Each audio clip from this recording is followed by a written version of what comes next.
Polisi yaffe ya Kira Road etandise okunoonyereza ku muliro gubaluseewo ku bbalakisi yaayo eya Kira Road.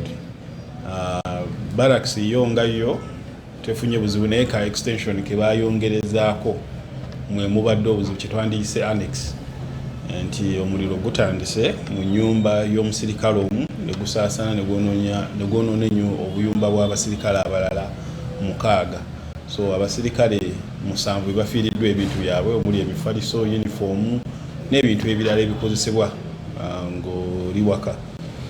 Naye ng'okunoonyereza ko kutandise oluvannyuma lw'okuguzikiza nga tweyambisa fire prevention and rescue services nga kwotadde n'abantu ababulijjo abasobodde okuba nti no batuyambako omuli okuva mu Pride Microfinance banka eri awo okumpi wesobodde okuyisaamu payipu zaayo nezisobola okutuukira ddala wali abadde omuliro nayo neyambako mu kuzikiza. So kunoonyerezako kukyagenda mu maaso okutegeera guvudde ku ki naye nga waliwo okuteebereza nti gutandikidde ku sigiri eyalekeddwa omusirikale omu mu nnyumba ye. Tewali afunye ekisago ate tewali afudde.